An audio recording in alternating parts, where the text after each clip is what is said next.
Friends, Teej त्यौहार हो या व्रत उपवास, इस मौके पर हम मीठा ज़रूर बनाते हैं। तो मीठे बनाने में तो हम मूंगफली की बर्फ़ी बनाना बहुत पसंद करते हैं। फ्रेंड्स, ये स्वादिष्ट भी होती है और पौष्टिक भी। तो मूंगफली की बर्फ़ी मैं कैसे बनाती हूँ, चलिए आज मैं बनाकर दिखा रही हूँ। तो फ्रेंड्स, उषा की रसोई से में आपका हार्दिक स्वागत है। चलिए हम बनाते हैं मूंगफली की बर्फ़ी। मूंगफली 250 ग्राम है। अच्छी और साफ़ मूंगफली है। तो मूंगफली 250 ग्राम हम लिए हैं और 250 ग्राम मूंगफली में 150 ग्राम शक्कर। अगर मूंगफली 250 ग्राम है तो हमें 100 ग्राम शक्कर कम लेनी चाहिए, जिससे मूंगफली की बर्फ़ी बहुत ही टेस्टी बनती है। और 6 इलायची लिए हैं, इलायचियों को कूट लेंगे। 1 चम्मच घी। अब हम कढ़ाई को गैस पर रखते हैं और गैस ऑन करते हैं। कढ़ाई गर्म होने पर तो मूंगफली डाल करके भूनेंगे।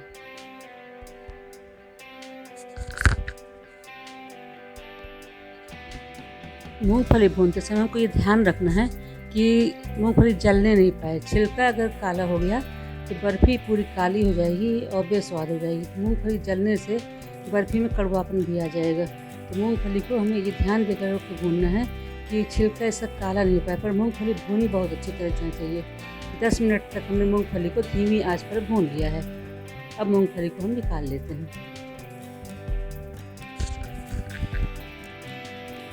मूंगफली को ठंडा होने देंगे। थोड़ा ठंडी हो जाएगी तब अच्छी छिलेगी मूंगफली। तो मूंगफली ठंडी होने के बाद हम उसे इस तरह से हाथों से भी मसल कर छील सकते हैं।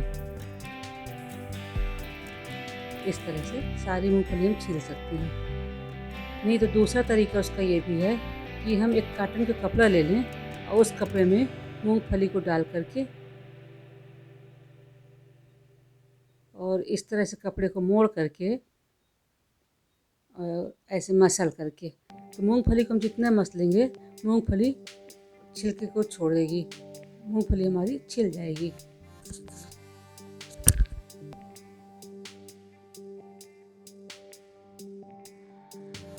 और तीसरा तरीका ये है कि कॉटन के कपड़े में ही मूंगफली को डाल करके इस तरह से हल्का हल्का कूटते हैं। तो कूटने से भी मूंगफली के छिलके, हालांकि मूंगफली आधी आधी हो जाएगी पर मूंगफली छिलके छोड़ देगी।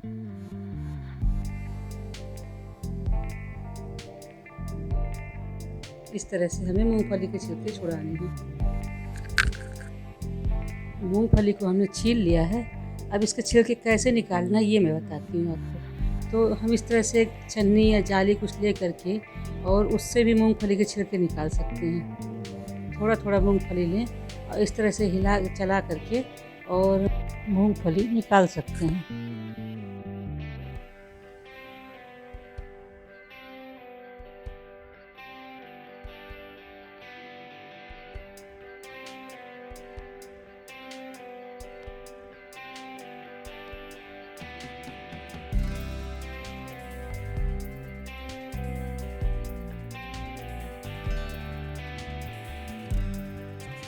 और उसका दूसरा तरीका है, मूंगफली को हम फटक सकते हैं।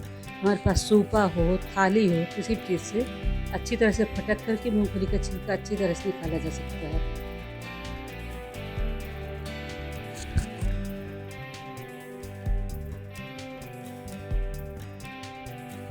तो ये मूंगफली का छिलका पूरा अब निकल गया है। अब बारी आई है मूंगफली को पीसने की। तो हम मिक्सर ग्राइंडर लेंगे और उसमें मिक्सर का जार रखेंगे और उसमें मूंगफली डालेंगे। तो हमने छोटा जार लिया हुआ है, छोटे जार में हम मूंगफली डालेंगे और मूंगफली को इसमें पीसेंगे। मूंगफली पीसते समय हमें ध्यान ये रखना है कि हमें एक बार में पूरा मूंगफली पीस करके नहीं निकालना है। तो जो मिक्सी का जो है हमें रुक रुक के चलाना चाहिए। अगर एक बार में मूंगफली पीसेंगे तो मूंगफली अपना सारा तेल छोड़ देगी और वो पूरी गीली हो जाएगी। और मिक्सी में थोड़ा थोड़ा रुक कर चलाने से तो मूंगफली अच्छी पिसती है। और एकदम चिकनी पाउडर नहीं करना है, थोड़ी दरदरा रखना है मूंगफली को। ये देखिए, दरदरी मूंगफली पिस करके तैयार हो गई है।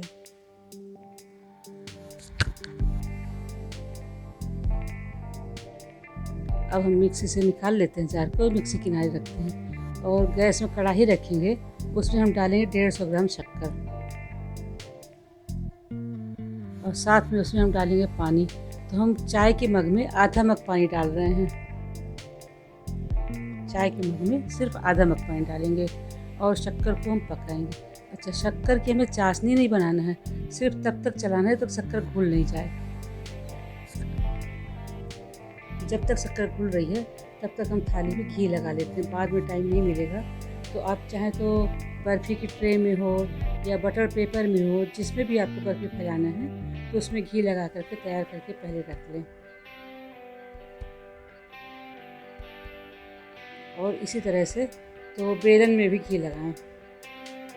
अच्छी तरह से घी लगा के बेलन में भी घी लगा के रख लें, क्योंकि बाद में तो बर्फ़ी जमने लगती है तो बेलना मुश्किल हो जाता है। तो बेलने में बर्फ़ी फटती है। शक्कर अच्छी तरह से घुल गई है। अब इसमें हम डाल देते हैं मूंगफली। शक्कर की हमें कोई चाशनी नहीं बनानी है। मूंगफली को हम बराबर चलाएंगे। जो हम पिसी मूंगफली डाले हैं इसे हम बराबर चलाएंगे और बराबर चलाते हुए इसमें जितनी भी गुल्थियाँ आई हैं ना, सारी गुल्थियाँ फोड़ लेंगे। गुल्थियाँ नहीं रहनी चाहिए। और आँच को तो मध्यम ही रखेंगे, मीडियम में आँच रखेंगे।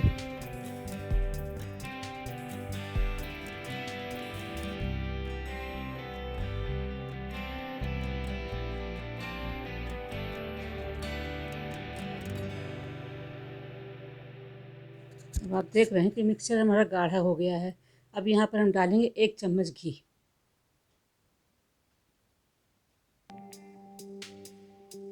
घी हम इसलिए डालते हैं जिससे कि मूंगफली हमारी नरम बने और चिपके नहीं।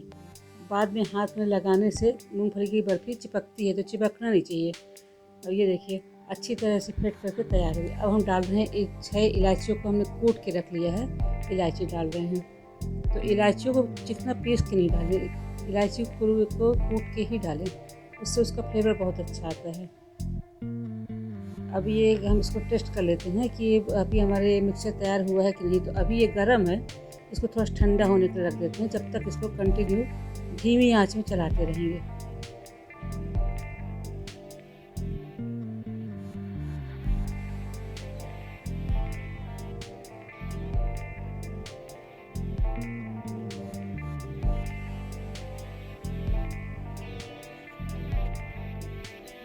अब ये ठंडा हो गया है। तो देखिए इस तरह से अगर हाथ में ये गोल गोल हो जाता है ऐसे करने चला कर देखने में, और हाथ में लिपटता नहीं है, तो इसका मतलब है कि ये अब ये बर्फ़ी बनाने के लिए मिक्सचर हमारा तैयार हो गया है। गैस को ऑफ़ कर देंगे, थोड़ी देर और चलाएंगे क्योंकि अभी कढ़ाई बहुत गर्म है। तो अगर अभी हम निकालेंगे तो ये जल जाए, क्योंकि मूँगफली बहुत जल्दी जलती है तेल होने की वजह से। तो हमें इस बात का बहुत ध्यान देने की आवश्यकता होती है। तो मूंगफली के इस मिक्सचर को भी हमने 10 मिनट तक पकाया है। 10 मिनट में ये पक कर के तैयार हो गया है। अब इसको हम थाली में पलट लेते हैं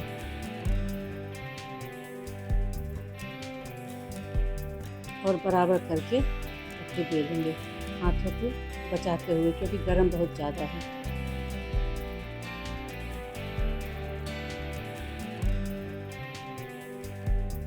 ये जल्दी जल्दी बेलना होगा।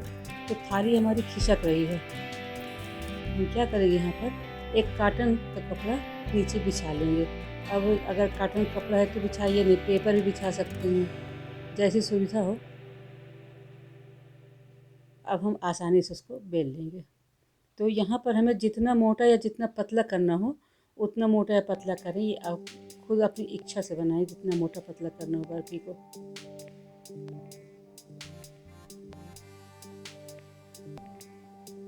अब इसे हम ठंडा होने देंगे। ये ठंडा हो गया है तो अब इसे काटेंगे। तो ये अभी अच्छी तरह से ठंडा नहीं हो पाया है, आधा ठंडा हुआ है। आधे के बाद हम इसे मतलब 2 मिनट रख दिए थे। 2 मिनट के बाद अब हम इसको काट रहे हैं। अब इसे हम ठंडा होने के लिए 2 या 3 मिनट के लिए फिर रख देंगे।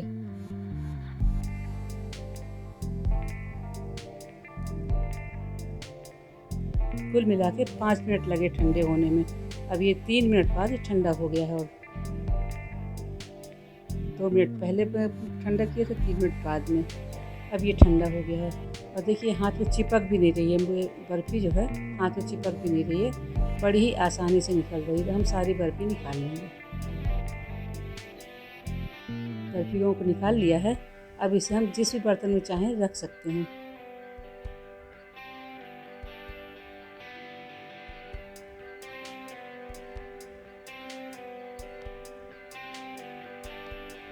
देखने में कितनी सुंदर दिख रही है और खाने में उतनी ही स्वादिष्ट होगी। तो लीजिए फ्रेंड्स, व्रत उपवास है तीज त्यौहार के लिए तो स्वादिष्ट और पौष्टिक बर्फ़ी बनकर तैयार है। इसे आप बनाइए और तीज त्यौहार व्रत उपवास का पूरा आनंद लीजिए, खाइए, खिलाइए और खूब तारीफ़ पाइए। और मेरे चैनल को लाइक, कमेंट, शेयर और सब्सक्राइब ज़रूर कीजिए। जिन लोगों ने सब्सक्राइब न किया हो तो सब्सक्राइब कर दें और बेल आइकन ज़रूर दबाएं जिससे मेरा वीडियो देख सके। अब हम फिर मिलते हैं अगले वीडियो में। धन्यवाद।